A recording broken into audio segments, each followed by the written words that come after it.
اسے اچھا بدلہ دینے کی کوشش کرو۔ اور حضور فرمانے لگے کہ اگر بدلہ دینے کی طاقت نہ ہو تو پھر اس کے لیے دعا کرو، اور اتنی کرو محسن کے لیے دعا کہ تمہیں یوں لگے کہ تم نے حق ادا کر دیا، اس کے لیے دعا کرو، اپنے محسنوں کا شکریہ۔ ہمارے یہاں خود غرضی کو باقاعدہ رواج دیا گیا، بڑے بڑے غلط جملے جو اخلاقاً اپنی زبان سے ادا بھی نہیں کیے جا سکتے، میں تو کام نکالنے کے لیے کسی کو بھی باپ بنا لیتے، معاذ اللہ۔ مسلمان تو اس طرح کی بات نہیں کر سکتا۔ یہ خود غرضی، یہ لالچ، یہ وقتی طور پر کسی شخص کو استعمال کرنا، کسی پیپر بنانا، یہ اہل ایمان کا تو طریقہ ہی نہیں۔ وہ تو یاد رکھتے ہیں ہر ایک کا احسان، وہ تو کسی نے محبت کی ہو تو اس کا خیال رکھتے ہیں۔ کتنے لوگ تھے انہوں نے ہمیں سہارا دیا، کتنے لوگ تھے زندگی کے موڑ پر کس طرح کر کے انہوں نے ہمارے ساتھ شفقت کی۔ میں نے تو کالج میں دیکھا ہے کہ جن کو بالکل دنیا دار نوجوان کہا جاتا ہے، کوئی دینی تعارف اور دینی وفاداری نہیں رکھتے، وہ بھی ایک دوسرے کی فیسیں دے رہے ہوتے ہیں، وہ بھی ایک دوسرے کو کہہ رہے ہوتے ہیں چل یار شہر پہ جانا ہے، چلتے ہیں، لیکن کسی کی نیکی تو یاد بھی تو رکھا جائے۔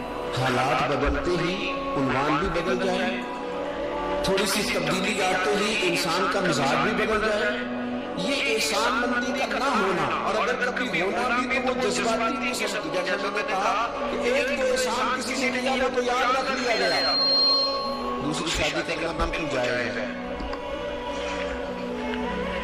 کوئی اس میں دو رائے نہیں، اگر کوئی حق ادا کر سکتا تو کرے، لیکن نبی پاک علیہ السلام نے سیدہ خدیجہ الکبریٰ کی موجودگی میں دوسرا نکاح نہیں کیا۔ حالانکہ حضرت حج کے لیے تشریف لے گئے تو وہاں جتنے علماء اس وقت موجود تھے وہ سارے آ کے بیٹھ گئے، حضور ہمیں حدیث پاک پڑھا دیں، ہمیں تفسیر کے اسباب پڑھا دیں، ہم شاگرد بننا چاہتے ہیں، اسناد لے رہے ہیں۔ اب اس زمانے میں لوگ 6 ماہ، سال، اس سے بھی زیادہ حرم شریف میں رہتے تھے، تو وہاں کچھ لوگوں نے کہا حضور اتنا عرصہ آپ کو یہاں رکنا ہے تو آپ یہاں نکاح کر رہے ہیں۔ فرمانے لگے کہ دوسری شادی جائز بھی ہے اور میں اس کی طاقت بھی رکھتا ہوں۔ جناب حضرت فرمانے لگے میری اہلیہ نے تکلیفوں میں میرا ساتھ دیا، میں اسے وقت نہیں دے پایا، دین کے کام میں لگا رہا، لیکن اس خاتون نے بڑی نیک نامی کے ساتھ میرے ساتھ زندگی بتائی ہے۔ یہ اعلیٰ حضرت کے لفظ ہے۔ فرمانے لگے میں طاقت بھی رکھتا ہوں، شریعت کی اجازت بھی رکھتا ہوں، لیکن میں دوسری شادی اس لیے نہیں کروں گا کہ میری بیوی کو تکلیف ہو۔ لیکن یہاں جناب حالات بدلے نہیں تو عنوان بدلا نہیں۔ میں نے کہا ہے کہ ناجائز نہیں کہہ رہا میں کسی مقام پر، لیکن کچھ چیزیں ایسی ہیں جس کو آگے بڑھ کر ہم سیرت اور سوالے سے لے سکتے۔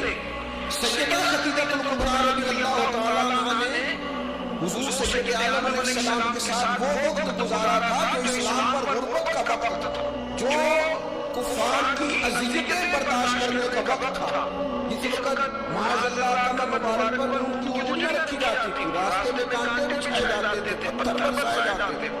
اس موقع پر سیدہ حضور کی بارگاہ عالی مرتبت میں رہی، حضور کی ہر زوجہ کی کیا شان ہے۔ اور پھر سیدہ عائشہ صدیقہ جو محبوبہ ہے محبوب خدا کی، کیا عظمتیں ہیں، پر سیدہ خدیجہ الکبریٰ کا انفرادی انداز ہے۔ حضرت عائشہ صدیقہ کہتی تھی میں اس خاتون پر ہمیشہ بخش کیا۔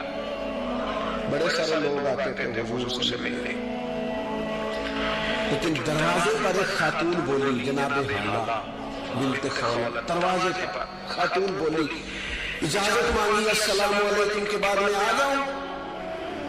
تو سیدہ عائشہ صدیقہ فرماتی محبوب نے جھٹ سے چہرہ مبارک اٹھایا، فرمایا یہ تو حالہ کی آواز ہے، یہ تو خدیجہ کی بہن ہے، دیکھو کتنی آواز ملتی ہے، تو خدیجہ کی بہن ہے، حالہ کی، جلدی سے چلاؤ۔ اتنے بعد چلی گئی، میں اس کی بزرگ اللہ تعالیٰ نے آپ کو بڑی بہتر ازواج دی ہے، اور اس خاتون کا بڑا ذکر کرتے ہیں تو سیدہ کہتی ہے دیکھتے دیکھتے حضور کے آنسو چھلک گئے، دیکھتے دیکھتے رخساروں سے انہوں بڑی لری مبارک داڑھی کے قریب آنے لگی۔ محبوب فرمانے لگے جب لوگوں نے میرا حوصلہ توڑا تو عائشہ خدیجہ نے مجھے حوصلہ دیا، کہا لوگوں نے میرا انکار کیا وہ مجھ پر ایمان لائے، لوگوں نے مجھے جھٹلایا، انہوں نے میری تصدیق کی، اور پھر کہا اللہ نے مجھے جو اولاد دی وہ بھی خدیجۃ الکبریٰ کے بدن سے ملی۔ وَلَا تَنْسَوُا الْفَضْلَ بَيْنَكُمْ، آپس میں ایک دوسرے کے احسان بھلا نہ دو۔ وہ جس نے ایک موقع پر جب تم قرض میں الجھ گئے کہ تمہارے ساتھ بیٹی تھی ہے وہ تمہیں ساری زندگی یاد رہی، اور جن بھائیوں نے، جس اہلیہ نے، جن دوستوں نے، ماں باپ نے، قریبی عزیزوں نے زندگی تمہارے نام کر دی، وہ تمہیں بھول گیا ایک منٹ میں۔ اپنی زندگی احسان مندی والی ہو، اس میں ایک حضرت ابوبکر صدیق رضی اللہ تعالیٰ عنہ نے بڑا کریم محبوب کا ساتھ دیا۔ ایک موقع پہ میں درجنوں مواقع پر حضور نے فرمایا میں نے سب کی نیکیوں کے بدلے دے دیے، ابوبکر کا بازو تھام کے لے جاؤں گا، رب ہی اسے اجر عطا کرے۔ حضرت صدیق اکبر رضی اللہ تعالیٰ عنہ کی ان باتوں کو میرے قریب میں ہمیشہ، بلکہ حضرت عمر کہتے ہیں میری اور جناب صدیق اکبر کی کسی بات میں شکرندی ہو گئی، اور جناب صدیق حضور کے پاس چلے گئے اور جا کر کے عرض کیا کہ یا رسول اللہ صلی اللہ تعالیٰ علیہ وآلہ وسلم یہ معاملہ ہو گیا ہے۔